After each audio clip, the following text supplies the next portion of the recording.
time for the ride home in ENC. Yes! Yes! Yes! This is your 5 o'clock drive with Patrick Johnson. Holy mackerel! More news, more interviews, more ECU stories than you can shake a stick at. Hey, stop shaking that stick. This is the Patrick Johnson Show. Pirates win! Pirates win! On 94.3 The Game.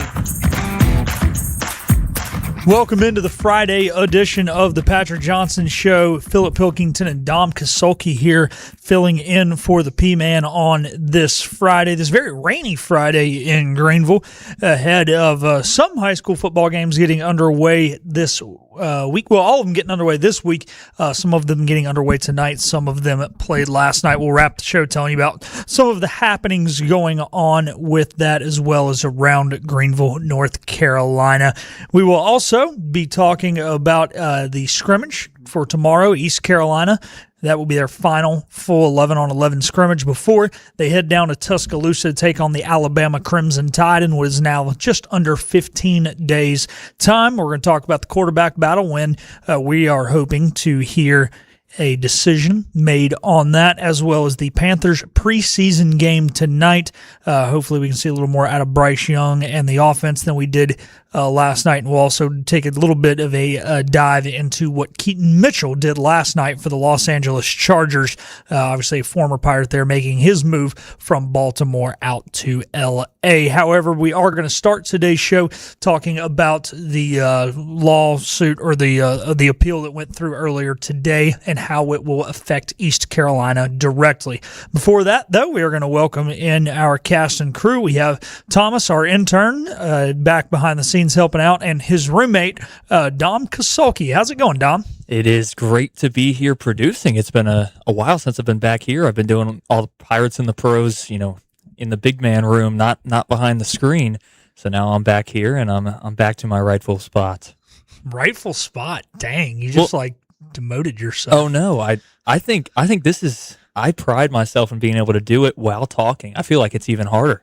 Okay, that's fair enough. All right, so you're happy with your ability to multitask, Exactly. And you want the people to know that you can do it. Exactly, and they know you can do it too because you do it every darn day for Steven and PJ. But you're filling in for PJ today, so now you get the PJ spot. For future reference with other things in my life, I'm going to say I cannot multitask. But I do want Megan to hear on record that Dom can multitask, which means he can carry on a conversation with you while the Vikings or the Red Sox are playing.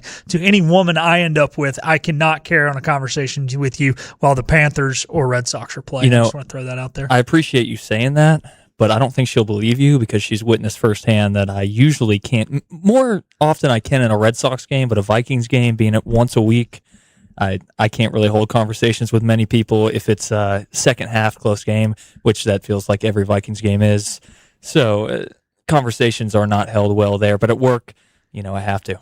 Got to keep it going. Yeah. Okay. So we'll tell Henry Hinton you can. We'll tell Megan you can't. Yep. And we'll hope that they never have a conversation to divulge the truth to either of the other one, so that you can keep your job and keep your girlfriend. Yep. Keep both the big twos in my life, the number one and number two, girlfriend and job. That's the order. There you go. Well, your parents are just chopped liver, I guess. No. Well, they'll be watching, so they're on a different list. They're number one in my heart. There you go. Look at that. What a good son that Dom Kasulki is. Speaking of Dom Kasulki, he and I, if you have not already heard from Hoist the Colors earlier today or from our social medias, we will be doing our own show starting September the 1st. Yes, that is a Tuesday. It's a little weird to start. However, I am out of town. I will be flying back from Clearwater on Monday, August the 31st. So we're going to be starting a show. It will be Monday through Wednesday in the 4 o'clock hour. That will be preempted by Coach Logan in the 4 o'clock hour. He will preempt us as well as PJ on Thursdays. That'll be same as last year, except we'll go 4 to 6 instead of 5 to 7. Get me and Coach Logan to dinner a little quicker. We also know many of you we see the roads of Greenville. We see there are more people in their cars in the 4 o'clock hour than the 6 o'clock hour, so that's part of it as well.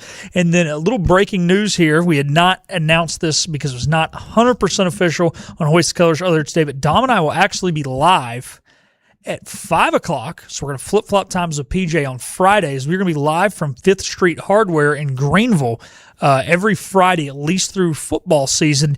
And that will be a little overlap as well with Freeboot Friday. That'll begin at 5:30 the week of home football games. So we'll be doing it live in there. We're not sure if we're going to bring speakers. We're going to be able to tap into their speakers. We're going to go down and have a meeting about that next week. So, but come by, hang out, and watch the show live with Dom and I. So I'm looking forward to the remote location. Oh, yeah. That's the most exciting part of it all. I'm super pumped that we can do it over at Hard Street. It's a really good spot to eat, and it's going to be packed on those Friday nights. So I feel like us having a show and getting everybody involved will be a great promo for them, and then into Saturdays, because we're going to be live there on Fridays, getting ready for the game, and then on Saturdays live at the stadium getting ready for the game. So a lot of football talk coming up. Yeah, speaking of which, we are expected, as far as we know, to be in our past location right outside the base of Town Bank Tower for Pirate Game Day Countdown this year. It'll be myself, Dom Kasolki, Steven Igo, as well as a host of others. I talked to Zoki, I don't know, a day or so ago. I don't know, my days have run together this week. Jim Zoki. He said he'll stop by. I said, Jim, I know you got a long day, never feel pressured to come by. He's like, no, I feel like I'm still in mic time from you guys. I'm like, no, people want to hear from Jim Zoki. Yeah. You're the man. So my mom listens to him every morning on WBT, and I enjoy any time we get to hang out with him. So Jim Zoki, unofficially confirmed, but we'll probably stop by for every game, I would presume. So we'll have a cast of crew, and it'll be fun. Yeah, I mean, it feels like for a couple of years now he's been doing that at least, half the home games. I'd love for it to be every home game because, he's always great to talk to, and it ends up, burning a lot of time because he knows his stuff about ECU, and he gets there and gets some great info out. And, we obviously have Steven as an analyst as well, so it's great knowledge on the show. I liked last year when he and Andrew Bass took the mics and I got kicked off the show. I was like, I turned around, I was like, well, all 4 mics are being used. All right, well, I'm going to hang out with my parents now. Yeah, exactly. And now I got a decent amount of free time because we had so many guests come on during the home games last season to where, I'm being the third mic. Guest comes in, they take my mic, and they're talking away, and I love it. Yeah, and that way you can go get us food from Shook's Tailgate. Yeah, I'll be the intern once I get off the mic.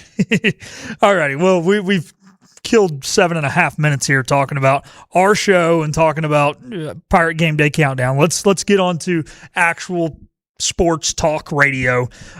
So today, the court ruling that gave college athletics from the high school class of 2022 a 5th season of eligibility has been paused. The U.S. Court of Appeals for the 10th Circuit granted a stay request on Friday in the Wisney, I think it is, versus NCAA class action lawsuit, which challenged the NCAA's new age-based data eligibility rule that ran out the clock on college athletes from the class of 2022 this past spring. This decision essentially pauses the preliminary injunction that granted a 5th season of eligibility for the upcoming 2026-2027 college season.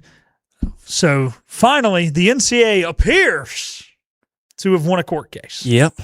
Make them 1 and 5,241.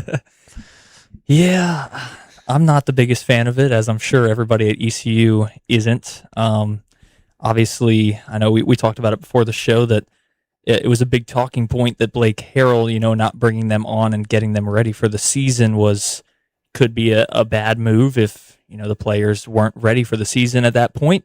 But now that it hasn't happened and that it looks like it won't, I know more appeals will be had, that it could end up being the right decision for Blake and, not taking reps away from other guys that are going to have to be ready when these guys weren't going to be allowed to play. So it sucks right now, but I think Blake made the right decision, and I know you feel the same way. Yeah, I do.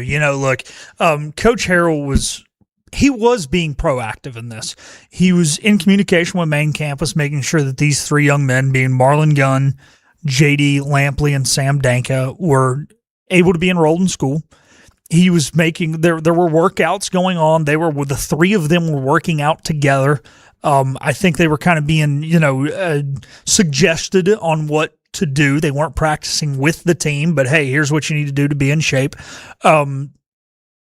And that way that they were ready to go if this went through, and then we could be we were being proactive, so we didn't have to be reactive. However, Coach Harrell, for whatever reasons, and I think the big one was him not wanting, again, like Dom said, taking away reps from guys who you know are going to be on your roster, as well as, not putting Chancellor Rogers in a tough spot with him being on the NCAA board that was challenging this. I think that Blake Harrell took the most mature, open-minded view of the whole situation approach that he could, and now hindsight being 2020, he took the best route, which, as hindsight always is, because he didn't have these guys in camp. He didn't have them practicing. Now, my hope is for these three, I hope they were staying in a hotel and not signing a lease, or they at least had something in the lease where they can get out of it based off this court ruling, because maybe these three young men want to stay in Greenville, but I don't know if they have job opportunities other places. And then obviously there are other opportunities for these young men, via, like, for example, the UFL. Sam Danko was invited to Denver Broncos camp, so I don't think the UFL is, or the Canadian Football League maybe in the future, is completely out of the realm of possibility for him. So, I just think that Blake handled this in a very mature, broad way.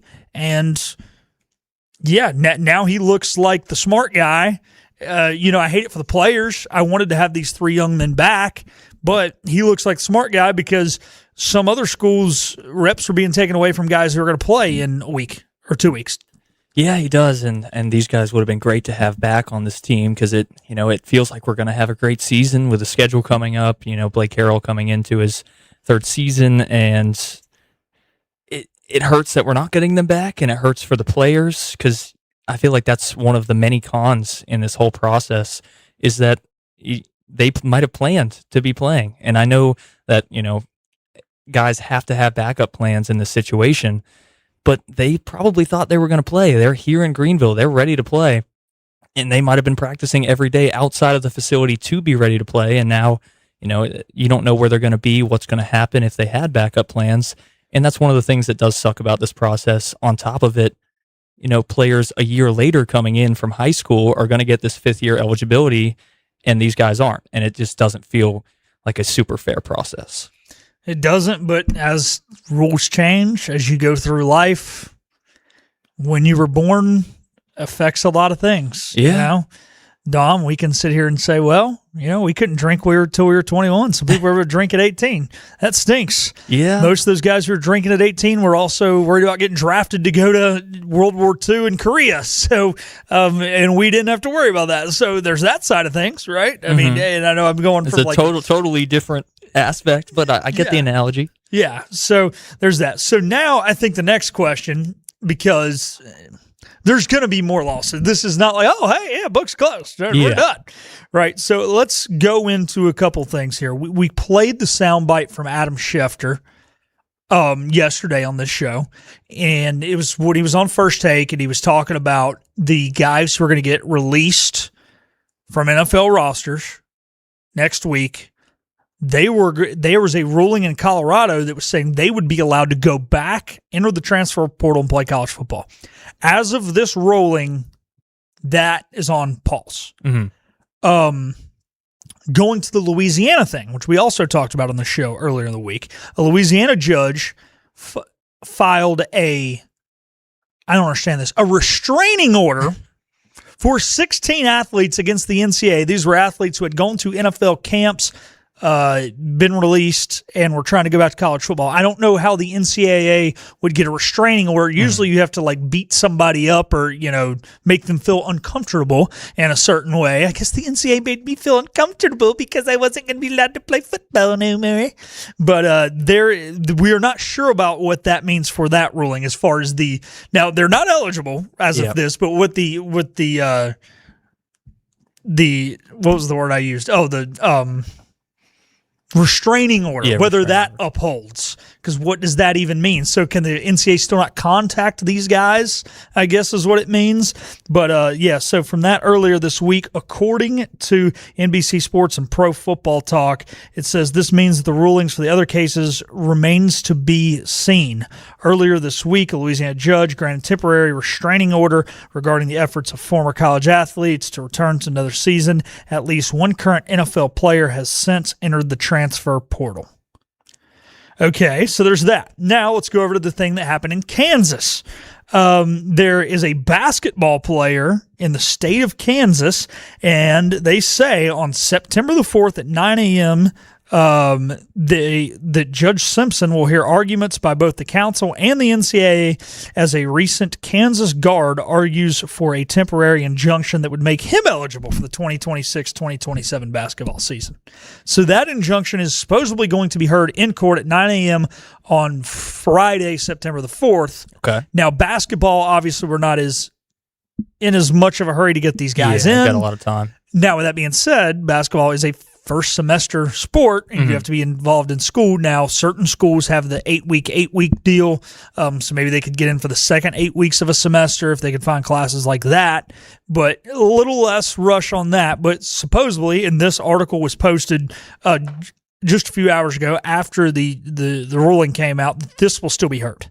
So the reason I'm telling you guys this, because I know some people are going, what the heck do I care about a Kansas basketball player? There's going to be more suing, or at least attempted suing, more lawsuits filed. This is not the end-all, be-all of this. Is it the end-all, be-all for football players? Maybe. We don't know. Yeah, I don't know. Yeah, the tough thing is, I mean, I guess you could theoretically, if there's a ruling on this in mid-October, you could say, hey, yeah, they're good. But then, again, did they stay enrolled in school? Yeah. There's all that. I mean, these guys are going to grad school now. So, yeah, this is a whole ordeal. I know we've kind of talked in circles in the last few minutes, but at the end of the day, I'm just kind of trying to inform you guys based off the ruling came down today, but there were other things going on in other courts. And if you want more of an in-depth on how things went on in other courts, a couple days ago on the show, you can go back and listen to it on podcast form, Spotify, Apple Podcasts, 943thegame.com, the IBX Media app, as well as YouTube page, Facebook. PJ had Amanda Kristovich on from Front Office Sports, and she kind of laid out in a much more intelligent way than I just did how other court cases can still be going on while big major ones are being decided, and it's her job to study up on these things. It's my job to know the roster of ECU football. She can't name you two players, but she can probably name her top couple players on our team, but she can tell you all the legal hearings behind this stuff. So listen to that interview. It's about 20 minutes long, but it's really good. We also have some clips of it up on our social media accounts. So for a more in-depth look, go to that. But big news today, Marlon Gunn, J.D. Lampley, Sam Danka, as of now, ineligible for the upcoming season. We are going to take a break. We are going to come back. We're going to talk about the Pirate quarterback battle, the scrimmage that is coming up tomorrow, when we expect to possibly hear a decision on who will start quarterback for East Carolina. All that and more still to come on the Friday edition of the Patrick Johnson Show. You have a choice when you invest in insurance, and when you choose First State Insurance Advisors, you're working with people you can trust. Clark Stallings has deep ties in the community. His team, including Keaton Smith, Regina Asby, Phil Leyva, Max Joyner Jr., Max Joyner III, and Ginger Smith, provides knowledgeable and professional advice. First State Insurance Advisors is an independent insurance agency. They offer all types of personal insurance as well as various types for business. Call or email First State Insurance Advisors today. We want to be your trusted choice agency. The best burgers around. Everyone loves a thick, juicy, and fresh burger. Tiebreakers in Greenville, plus the all-new Tiebreakers in Winterville, do real burgers better than anybody. So don't just go to any burger-themed restaurant chain. It's time to break the chain and eat local. Tiebreakers, real burgers at its best. Everybody loves burgers. Make every day electric on the Kawasaki Electro 20 electric balance bike. Maximize the fun with long run times, impressive top speed, and Kawasaki build quality. Easy adjustability and smooth handling make everyday riding more enjoyable. And the standard MTB type tires provide off-pavement capability. The Kawasaki Electro 20 is the electric balance bike that's built to rip. Go to Ron Ayers Motorsports, Memorial Drive north of the airport, Greenville. Grimes Built Construction is currently building homes in Pitt and Beaufort County, and they're always looking for land to start new neighborhoods. Grimes Built Construction is a custom home builder, but also builds beautiful spec homes in all price ranges. These aren't cookie cutter homes. A Grimes Built home has great design, character, and the extra detail you desire. This is Chad Grimes with Grimes Built Construction. If you're in the market for a new home or if you have land for sale, give me a call, 252-717-1418. This is a standard hole belt. You can get it at any fashion brand, department store, or Amazon. They can be nice, look good, even sometimes expensive. The downside, they're only limited to 5 holes. Not to mention these holes wear out in less than a year. So this is an Anson belt, micro-adjustable holeless belt. Instead of 5 holes 1 inch apart, we have 30 plus options spaced 1/4 inch apart, giving you the perfect fit every time. The Strack system uses a magnetic mechanism that won't break like a spring-loaded mechanism will over time. Slide your belt through, click, click, click. That's the sound of a perfect fit. Check us out at AnsonBelt.com. Your confidence makes everything look good. You see the world in vivid color, not black and white. Swing through your neighborhood Fantastic Sam's cut in color. And let our experienced stylists take you from everyday to extraordinary. Fantastic Sam's hair salons are locally owned and operated. Our full-service salons are conveniently located in Goldsboro, Kinston, Greenville, Newbern, Jacksonville, and Calabash. Stop in today at Fantastic Sam's. Listen up. He's talking now. Sorry.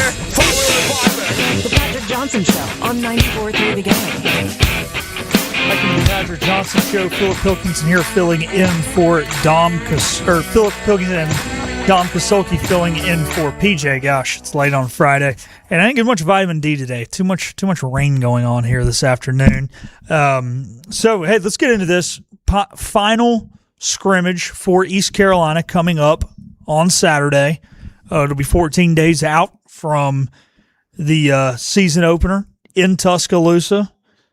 We do not know the starting quarterback situation yet, Dom. I'm just going to go on a limb and say I do not expect it. We do have media day tomorrow after. I do not expect it to be announced tomorrow. Mm-hmm. Here's me. If I had to guess, we were told last week there's been some separation.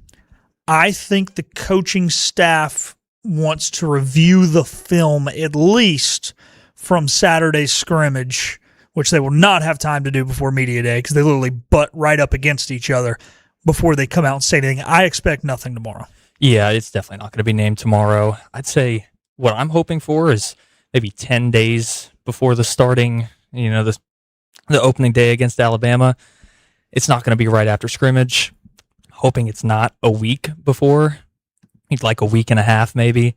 It's tough to name them so late, but I know it's a close QB battle. And there's not much you can do with it if neither one is, extending the gap. And you just have to trust your gut at this point. And we've seen QB battles in the last, 3-4 years here at ECU. So we really don't want to have a repeat of QB battles because I'd say neither of them went particularly well. Although I feel like the talent between these two, they both are very talented. And, whichever one we choose, I am going to trust one of the two. Yeah, I'm with you, Dom. And, one of the things that I think we were I was talking about it with Ben Byram earlier today. He called me this afternoon. And, it's like, I don't know if there's really a wrong decision here. You have more of a right one and a less right one kind of thing. I don't see this going terrible. But who knows? We'll see. There's the Facebook chat is popping off, but I think it's a lot about some Ben and some other guys, a guy named Kyle, going back and forth about some Bryce Young stuff. We're not even talking about Bryce We haven't Young. even got to that yet. We're talking about that third segment. Yeah, so we're not going to read that. You guys can keep fighting. That's funny, but we're not going to do that. Yeah, I'm going to review some of these comments during the, what's it called? Yeah, they're talking about starting over the rookie QB. We might talk about some of these next segment. Okay. But anyways, yeah, the tough thing, I think, too, if you're the coaching staff, I think the way of, camp ends Saturday. Mm-hmm. So you kind of almost treat next week like a bye week in a way, right? It's kind of it's game week-esque, or it's not game week-esque. You don't have a full game at the end, but you almost treat it like you're in the season. I think if you're the coaching staff, whether it's publicly or just within the walls of your organization, you would like to go into next week's practice. You would like to review the film Saturday evening into Sunday morning, show up Monday and go into that practice feeling like, hey, as far as the team knows, this is our guy. that's easier said than done. But I think if I'm Coach Harrell and Coach Davis, I think that's where I would like to be. But, if there's not enough separation, you also don't want to make the wrong decision too quickly when you do have another week to evaluate. Yeah, you don't want to make it too quickly if you think you're going to be wrong, but at the same time, you need, one of the two guys to get enough reps with the ones, because I know they're switching off days with the ones, switching off drives with the ones, and you'd like a battle to end a little bit earlier than what we're facing in this scenario, because you just want the chemistry to be there, and only getting half the reps with your ones that you're going to be playing with every single down, it's not going to be as solid in week one. And we saw last year, which it wasn't a QB battle last year, but we saw that we came out with a dud on offense in the first half, and then we picked it up in the second half. Yeah. And the offense, finally got it going. And we're facing one of the best teams in the nation in week one, and we can't have a couple of dud drives on offense to start the game, or it could get ugly quickly. So these guys have to be ready to play with the ones, and unfortunately, decision has not been made very early, but that's why I want at least a week of ones. Yeah, and I think, they'll definitely know, of course, going into the Monday going into the season. Publicly, I think they'll announce it. Like I said, I think I'm with you. I think we don't know our media availability past Saturday. I'm guessing there will be media availability at some point next week, and they will announce it. But like we said, if they use all of next week to continue to evaluate, it could be the media availability that's the following Monday or Tuesday, that leads into Alabama week. So there's a lot of ways to look at this. There's a lot of ways this could go. Dom, if they come out and say, hey, both guys are playing week one, what's your reaction? Well, of course we're playing Bama, like I mentioned. So, all of Greenville wants to say we have a chance, and maybe we have a chance. I'm not going to sit here and try to say that we don't, but obviously it's not the best game for a week one game to try to get your feet in the ground. So maybe it is the week to try to try both QBs out, but I don't like the scenario. I don't think it helps either QB's mindset, having in the back of their head, hey, am I playing better than this guy? They're not playing freely. They're not going out and just being themselves. So I'd like them to pick one guy. If you're trying to toss it up between two, I don't think it's a recipe for success. I agree with you. I do. But if there is going to be a team, you're going to do hey, two guys are going to play. I would say in a game where you're, 4 touchdown dogs, like I would not want to go into ODU or app where you're a slight favorite and be like, hey, yeah, both guys are going to play, right? So I think the thing is with the Bama situation is you could say, hey, we're going to give each guy a half. Now, with that being said, if things are going good at halftime and you're in the game, you 100% can that idea, which they would. So, my issue maybe isn't as much with the Bama game if you say both guys are, getting opportunities. It's more the fact of, if we were playing ODU or AF, would you guys really not have a starter named? That would be my worry. Yeah. And that's what it could be. Or it could be, because I'm not saying that's true. It's like, look, we're probably going to get beat anyways. Let's just get both guys game experience. We have our guy, which if this what I'm saying right now ends up being the case, it would be the guy who plays the first half. But we want to go ahead and get the other guy some reps, because you're always one play away from being a starter when you're number 2. Anything can happen. So maybe it's that, and especially if we see, say, the first guy play 3 quarters, and the other guy, we're down, 35-3. We're going to get the other guy out there for the fourth quarter, kind of treat it like an old school preseason game back in the day when the starters actually played. Yeah. And then that I would be more okay with, because really, you do want to get a guy game reps because stuff happens. I get wanting to get both guys game reps, but my big problem with that is, let's say Mitch Griffiths gets the first half. It doesn't go that great. You put out Emery for the second half, and he lights it up. He's playing amazing. Then you're sitting there in week 2. You're like, well, our guy was kind of Mitch Griffiths. He played the first half.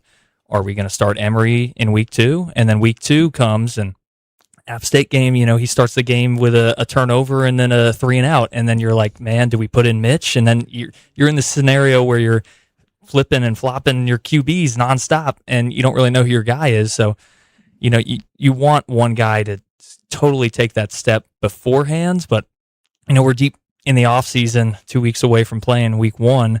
I don't know if one guy's going to have big enough separation.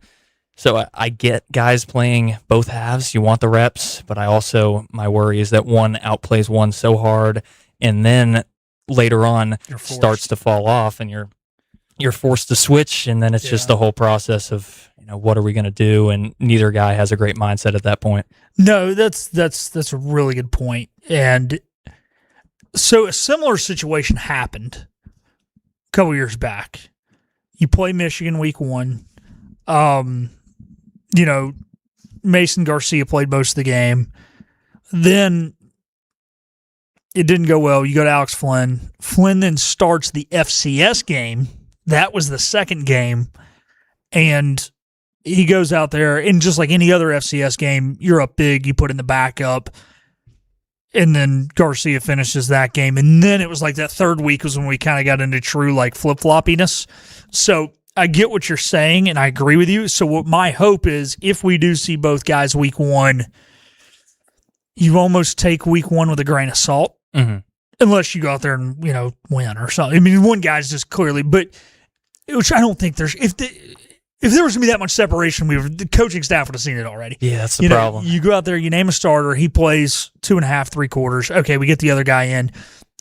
App, you run with the starter. ODU, you run with the starter. If things aren't going good, okay, you got NC Central coming in, then you can maybe reevaluate. But I think if you name a starter, you got to at least ride with them through App and ODU. At the end of the day, I mean, nobody wants to sit here and go 9-3 with losses to App and ODU, but college football teams write a goal in the beginning of the beginning of the season, and that is win a conference championship. And as much as I don't want to lose that, don't want to lose to ODU, if you start out 0-3 and then you end up 9-3, it probably stinks because you've hosed yourself out of the college football playoff. But your goal is to win the conference. You've won the conference.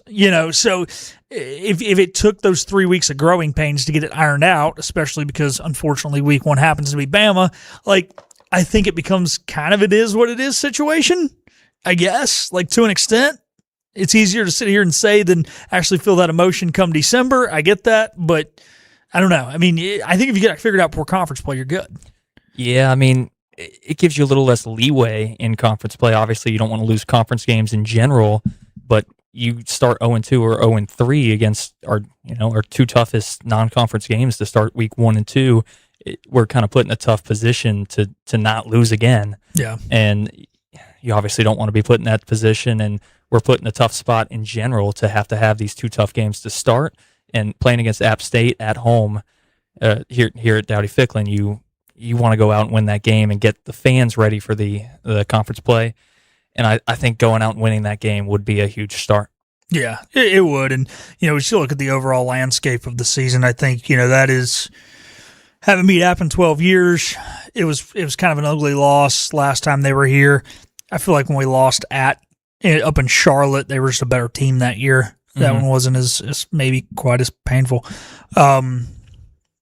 Losing the game at App the next year was kind of a weird back and forth game. Yeah, man, I don't know. It just you definitely do want to win that one. I know that, but I just hope they really do name a starter and ride with them for a while. And I think as much as maybe the wrong guy was picked in the Garcia-Hauser situation, they did do a good job of riding with Garcia until they felt like they couldn't anymore. Mm-hmm. But again, you didn't have that Power 5 nationally ranked game in there where it was like, oh, well, let's just get 2 guys reps for the sake of getting 2 guys reps. It'd almost be better if Bama was game 4. Yeah. It'd almost be better if it was hey, we name a starter, we play App. Then we get NC Central. They both play that game by default because that's how it works. Okay, the same guy that started against App gets, reps against starts against ODU. And then it's he's the starter going into Bama if it's going well. If he's not, maybe we go to the 50-50 thing. But then also, if the guy who started the other 3 games is a starter against Bama and you're down 40 2 to 3, there's nothing wrong with running the tubes out there. And then it's just, hey, getting another guy reps. So, it's the tough thing is I think when it falls on the schedule too. But, the other thing is if Caton Hauser was still here, we'd be happy that we're getting Bama game 1 because they have a new quarterback and they have 2 new corners. And we would have a lot of continuity on offense and the same quarterback. And if Caton Hauser was still here, this would be the perfect scenario because you feel like you stand a better chance at an upset week 1. So it's just crap luck, I guess, as to when it fell. Yeah, and that's what I wanted to mention, too, is that this is Blake Harrell's first big-time quarterback decision because he was the DC when it was Jake Garcia and Caton Hauser in. And, when he took over after Mike Houston was fired, he went with Caton and rolled with him down the stretch, and it worked out. And then there wasn't a QB battle the next year. It was Caton's job. And, now we're at where we're at, where we have 2 different transfers that are fighting for a spot. So Blake Harrell's going to have to make a decision, and it's going to be a big one. Yeah, it is. Well, we will see. Check out our socials tomorrow. Media Day will wrap around 2 o'clock. We'll start posting all our interviews. Blake Harrell will be at the podium. We will then have one-on-ones with the assistants, one-on-ones with the players. We actually have 3 pairs of teams going out and getting interviews, so we should have plenty of content out as me, Dom, as well as Adam and Isaiah will be doing some interviews. So with help from our interns Ryan and Thomas behind the scenes, as well as Mary. So a lot of people there, and we will have all of that for you tomorrow. When we come back, the Carolina Panthers will play their third preseason game tonight. Against the Jacksonville Jaguars. Our guy Ben Byram was not able to make the short drive down I-95 from Savannah. He was trying to go. Unfortunately, no boots on the ground for us in Jacksonville today. He had other stuff going on. But we are going to talk about what we want to see out of Bryce Young on the offense after an abysmal performance in Buffalo 1 week ago. We'll be back on the other side of this timeout. This is about you, your family, and the health of all who live in Eastern North Carolina. This is about the transformation of a health system into something more powerful and more human. About creating new ways to treat disease and keep you well. This is about ECU Health, which is to say, it's really all about you. ECU Health. Minds, hearts, purpose. Make every day electric on the Kawasaki Electro 20 electric balance bike. Maximize the fun with long run times, impressive top speed, and Kawasaki build quality. Easy adjustability and smooth handling make everyday riding more enjoyable. And the standard MTB type tires provide off-pavement capability. The Kawasaki Electro 20 is the electric balance bike that's built to rip. Go to Ron Ayers Motorsports, Memorial Drive north of the airport, Greenville. Visit Larry's Steakhouse for a tender, hand-cut certified Angus ribeye. Other entrees include perfectly seasoned pork chops, chicken, or seafood favorites like shrimp, tuna, and salmon. Complement your meal with Larry's fresh 20-plus item salad bar, or enjoy it as an all-you-can-eat entree. Daily rotating favorites include meatloaf, chicken pastry, hamburger steak, spaghetti, pork chops, and more, all complemented with your favorite country sides. Whether it's for lunch, dinner, or our Sunday brunch, remember to support and eat local. Larry's Steakhouse. Daughtridge Gas and Oil has been your dependable propane supplier for 95 years. Their trained technicians can service and properly install all your propane and natural gas appliances. Plus, Daughtridge Gas and Oil is your backyard expert with fire pits, grills, smokers, and more, including quality outdoor furniture at their Greenville Patio and Hearth Shop at 1901 Charles Boulevard. Go by and see the knowledgeable staff at Daughtridge Gas and Oil for propane delivery or call 756-1345.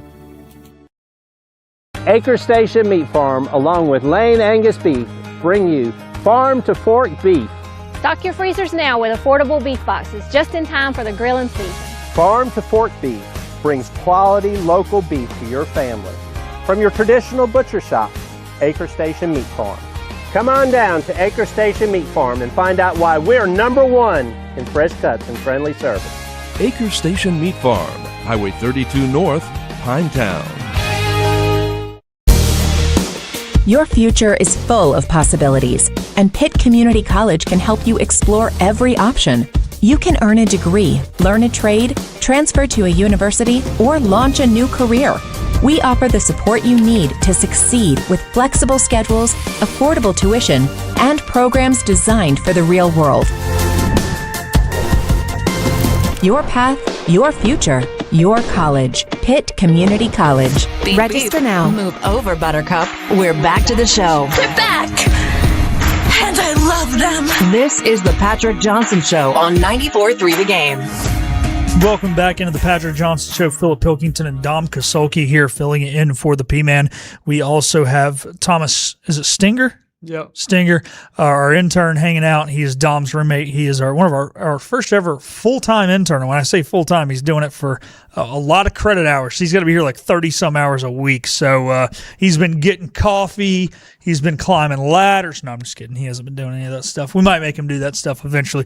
Let's do a brief talk on this. Carolina Panthers in action tonight. It can be heard on our sister station, Talk 103.7. It's going to be a 6:30 airtime for that just after 7:30 kick live from Jacksonville. The Carolina Panthers are expected to play their starters once again. Last week, it was 3 starting drives for the offensive starters. It was 9 plays, 3 3-and-outs, and let's be honest, the defense got picked apart as well by Josh Allen. Look, they've got to be better. I mean, you made the playoffs a year ago. Yes, you're playing Buffalo. Yes, they're a solid team.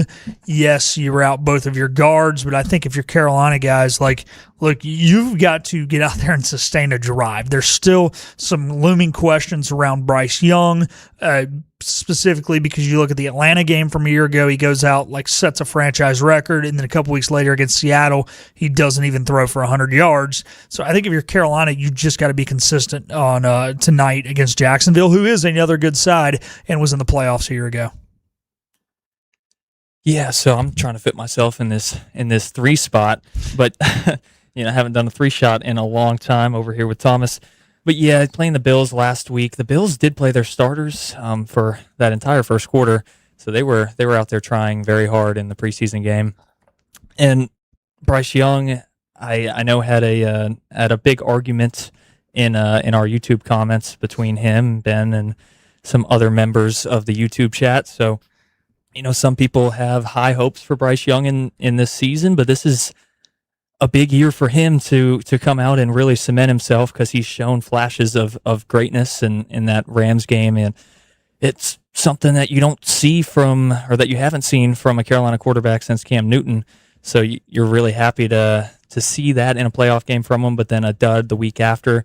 So I think a full season of Bryce Young playing well, and then in that division, it's a wide open division. I think every team in that division thinks they're going to win that division, and I'm excited to see what happens from it. I think the Panthers have some pretty high upside. I think they'll be a top 2 team in that division. Yeah, the nice thing about Carolina is we did see some depth. Their 2s and 3s have not really looked bad. So, if all their stars get injured and so does everybody else's, you don't feel terrible. But, the tough thing is, man, you got to go out there and you have to be successful with your starters. So hopefully they learn from their mistakes from last week. We are going to talk here briefly, just tie it back into the Pirates thing about some Keaton Mitchell stuff. Unless do you have anything to add, Thomas, on this Jacksonville Carolina game tonight? Anything you want to see out of either side? No, I just want to say one thing on them in general on the season. I see them winning the division. Really? How come? What's? I don't know. I just want to see the Panthers succeed, and I just see them winning the division. All righty, there you go. Thomas is putting it on the books that he is expecting the Carolina Panthers to go back-to-back in the NFC South. Last time they won back-to-back NFC Souths, you'd have to go all the way back to their three-peat from 2013 through 2015. Thomas is a Ravens fan, so he can speak a little bit more on this. Keaton Mitchell. We're going to do a brief hit here on Keaton Mitchell. We're going to go a much deeper dive into this on our Pirates and the Pros segment podcast that Dom and I will do on Tuesday. Last one. Yeah, it will be our last official one. We're still going to post that as an individual podcast, but it's just going to be a Tuesday segment on our Pilk's Pirate Hour show that will air every Tuesday, or every Monday through Wednesday at 4, and then 5 o'clock on Fridays. But so we're going to keep it going. But Keaton Mitchell, unfortunately, leaves the Baltimore Ravens for your sake. There's a lot of reports on the broadcast last night, Thomas, that Mike McDaniel really wanted him in Los Angeles. I almost said San Diego.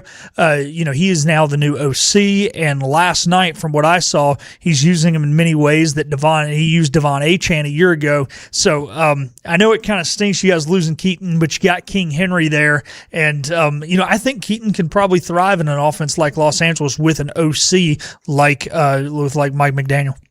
Yeah, man. I mean, we saw him like after his rookie year, he really killed it. But the one thing I didn't, that injury that really killed him. I hated to see it for him, but hopefully he like bounces back and does good things in Los Angeles. Yeah, they've really implemented him in as kind of the number 2 back right now. It looks like Omarion Hampton, second year out of North Carolina, is going to be the primary back, and then it's going to be kind of him and Kaimi Valdell. Valdell did get some starts during the brief injury that Hampton had 1 year ago. They'll be kind of rotating in at that number 2, guys. He saw 3 carries last night, -1 yard. It was not that he was unaware of where the hole was. It comes down to 2 defensive linemen are better than the 2 offensive linemen. Both teams had their 2s in, and in order for him to avoid these tackles in the backfield, look, let's be honest, there's only one man that can avoid tackles in the backfield like Keaton would have had to have last night to have a positive day, and that's Barry Sanders. There was one play he was hit 2 yards behind the 2.5 yards behind the line of scrimmage, carried a guy who was about twice his size and was able to get back to the line of scrimmage. He had 1 reception for 11 yards. He also caught another ball on a 3rd and long, a little wheel route out of the backfield, but it ended up getting called back for illegal formation. The far side receiver had covered up the tight end who was clearly on the line of scrimmage. That was on that receiver's. It was his fault. But overall, guys, like I said, Dom will talk about it more, but, I do think Keaton could be a vital spot, asset to the Los Angeles Chargers offense. Yeah, I know we're going to talk about it on Tuesday, more in depth, but in general, I think under a Mike McDaniel offense, you see the running back getting a lot of receiving work. You obviously saw it with Achane, and then you saw the stronger running back too, be able to pound it in the end zone when they're at the 1 yard line. And you look at the offense that they have, that Mike McDaniel came out and said they're going to use all 3 running backs. And from a fantasy standpoint, I know everybody's kind of mad at him. I know I got Hampton on my team. We can't talk about fantasy too much because it doesn't really matter in the grand scheme of things for this show. But in general, using all 3 running backs is, a good thing for us, because we want to see Keaton Mitchell get that receiving work, and I think that's where he's going to get more work. I mean, you obviously saw him get blown up a couple times in that game, and I don't think that's going to be an every-time thing, because he's, once he finds a hole, he can burst right through it. But receiving work, I think, under Mike McDaniel-led offense is going to be a huge upside for him, and then I think that's just going to be something that he's going to get better and better at under him in that offense. And you have Justin Herbert throwing you the football, not Tua, Tua's on the Dolphins. Whoever had to be the Dolphins quarterback that drive. Yeah, not the Ravens with Lamar. So either way, Herbert's going to be a great guy for him. McDaniel. Yeah, I was thinking the same thing. Yeah, I was thinking over Mike McDaniel, thinking of Tua. So yeah, but either way, I think he's going to be a great receiving back, because Hampton's going to be used a lot. I think he was kind of messing around saying that all 3 running backs are going to be used heavily. I think in the receiving back range, it'll be Keaton Mitchell more often than not. Yeah, I think it will. And one of the things, though, too, that I think, Thomas, and you can allude to this, that it's time in the NFL, look, they are going to run him out a lot on pass plays. However, he has become a decent blocker, especially for a guy his size. Sometimes when you see those little scat backs, you worry about their ability to pass pro. I liked what he did in Baltimore. Yeah, and I will say on the blocking, we like to see him out there. But I'd like to see him on the run, the outside runs. Every time I was seeing him like in open space, he'd just have that burst of speed, and he'd just get an extra 10 yards or something, and you'd love to see that. Yeah, obviously he did not qualify for it his rookie year because he didn't have enough touches, but he did average technically the most yards per carry, to your point, on a lot of those outside runs. But you have to have X amount of carries. He got injured. Unfortunately, didn't qualify to actually lead the league in yards per attempt. But, like you said, if you can get those stretch runs, get him out in space, he can be effective. Well, we've got to get our next timeout in, and we're going to come back and hit on some of the local high school happenings. We have a game on one of our sister stations, as well as a little recap from last night. In the Pirate Nation, there was a contest just as well as in high school football. All that still to come on the Patrick Johnson Show. The power of savings is yours at Greenville Toyota with powerful deals on our huge selection of new Toyotas, like a Camry, $229 a month, or the all-new RAV4, $279. Don't miss the power of savings at Greenville Toyota. Your confidence makes everything look good. You see the world in vivid color, not black and white. Swing through your neighborhood Fantastic Sam's Cut in Color and let our experienced stylists take you from everyday to extraordinary. Fantastic Sam's hair salons are locally owned and operated. Our full-service salons are conveniently located in Goldsboro, Kinston, Greenville, New Bern, Jacksonville, and Calabash. Stop in today at Fantastic Sam's, where the possibilities are endless. Healthwise Pharmacy rounds the bases with all of your infusion, retail, compounding, and medical equipment needs. Locally owned and operated by pharmacist Marcy Parker, Healthwise has grown to be your most trusted provider for infusion services. Currently providing in-home or on-site infusions in North Carolina, South Carolina, and Virginia. Visit Healthwise Pharmacy at 615B South Memorial Drive or call 252-295-0059 to speak to a patient service representative to find the option that best suits your needs. Visit Larry's Steakhouse for a tender, hand-cut certified Angus ribeye. Other entrees include perfectly seasoned pork chops, chicken or seafood favorites like shrimp, tuna, and salmon. Complement your meal with Larry's fresh 20-plus item salad bar, or enjoy it as an all-you-can-eat entree. Daily rotating favorites include meatloaf, chicken pastry, hamburger steak, spaghetti, pork chops, and more, all complemented with your favorite country sides. Whether it's for lunch, dinner, or our Sunday brunch, remember to support and eat local. Larry's Steakhouse. Make every day electric on the Kawasaki Electro 20 electric balance bike. Maximize the fun with long run times, impressive top speed, and Kawasaki build quality. Easy adjustability and smooth handling make everyday riding more enjoyable. And the standard MTB type tires provide off-pavement capability. The Kawasaki Electro 20 is the electric balance bike that's built to rip. Go to Ron Ayers Motorsports, Memorial Drive north of the airport, Greenville. The hunting and fishing event of the summer comes to the Greenville Convention Center, July 11th and 12th, bringing together the best hunting and fishing vendors, outfitters, and fishing experts, all under one roof. Special free events, including a mountain trout pond, indoor archery range, offshore fishing experience, interactive duck blind, and free seminars. Don't miss it. The Mid-Atlantic Hunting and Fishing Expo is July 11th and 12th. With new Toyota trucks from $259 a month, you've got the power of savings at Greenville Toyota. Drive Tacomas $259 a month or Tundras only $399 a month at Greenville Toyota, where our volume saves you money. Remember, get the podcast of the show on the IBX Media app or where you get your podcasts. I listen on my Apple Watch. Smart speaker. Listen while you work. I listen everywhere. The Patrick Johnson Show on 94.3 The Game.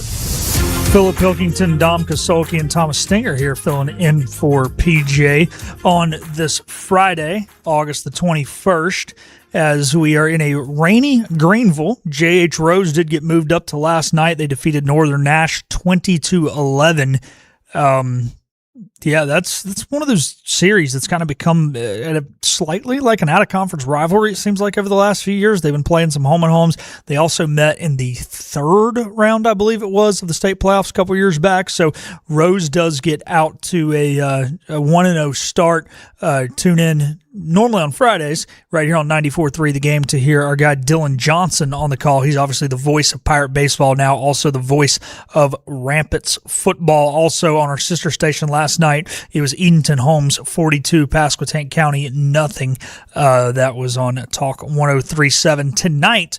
On our sister station, WRHT 96.3, which is not available here in Greenville. We have to use the IBX Media for app for that.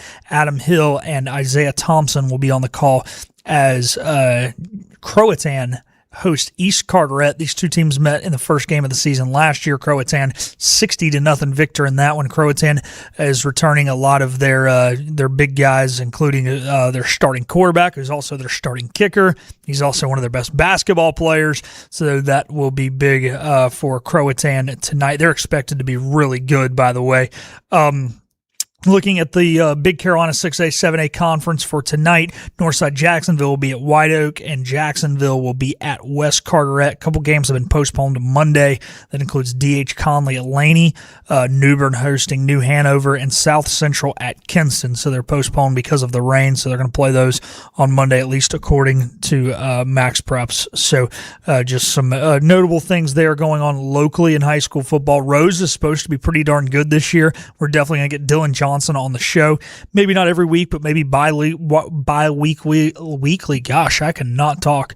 It's after 5 o'clock on a Friday. That's why I can't talk. So, to go over, all the happenings with JH Rose football, as it should be quite the season over there for Coach Will Bland and the Rampants. So that will pretty much wrap it up for our show here today. Dom, it was fun. Little preview, I guess, of what the 4 o'clock hour is going to be like in the future with Pilk's Pirate Hour, talking a little high school football, talking some ECU, talking some NFL tied in with the Pirates. So this was fun. Well, you got to... On Fridays, we're talking at 5 p.m. to 6 p.m. So, you at Fifth Street Hardware, you got to be awake and alive for that one. Said you can't talk after 5. Let's get it going. I know. Well, because we're at a restaurant, am I allowed to have like a beer on air, I wonder? That might have been part of my problem. It's after 5 o'clock on a Friday. That's true. I'm not used to. Maybe that's what it is. Just have one right before we set up. We'll have people helping us set up. So I think I just take the label off and drink it during the show. That's true. You got a water bottle with you. You'll be fine. Yeah, I got my nice little IBX Media tumbler exactly. here. No one will know except Hank for everyone. Hank said he is going to be in attendance, so I will have to have him sign off on that. Yeah, that's true. Can't do anything without approval from the hammer. So, alrighty, Dom. Well, it was fun. Thomas got his second time on air, but the first time was like a get to know you. I don't really count that. Yeah. Anybody can say my favorite NFL team is the Ravens, my favorite baseball team is the Angels. So I thought he did pretty good. Oh, yeah. It's great to have Thomas on, and I'm sure there'll be other opportunities for him as well, whether it's here or on our show whenever that starts. Whenever it starts, it'll be September 1st, to be exact. It won't be whenever. It'll be that date. He'll get his opportunity whenever on the show. It may or may not be September 1st. Yeah, exactly. I picked up on what you were intending to say. Yeah. All right. Again, sister stations tonight. WRHT will have Croatan, and WTIB will have Panthers. Thanks to Thomas. Thanks to Dom. Thanks to PJ for letting me fill in. Thanks to you guys for listening. Have a good weekend, Pirate Nation. At Parker's Barbecue, our family has been serving your family for 3 generations. For that, we say thank you. Blessing families every Thursday. Kids eat free all day. That's the Parker's way. Legendary food served from our 3 locations. Always quick, always delicious. That's the Parker's way. At Parker's, our mission is to impact our customers through Christ-like service in a way that feeds them both physically and spiritually. That is the Parker's way.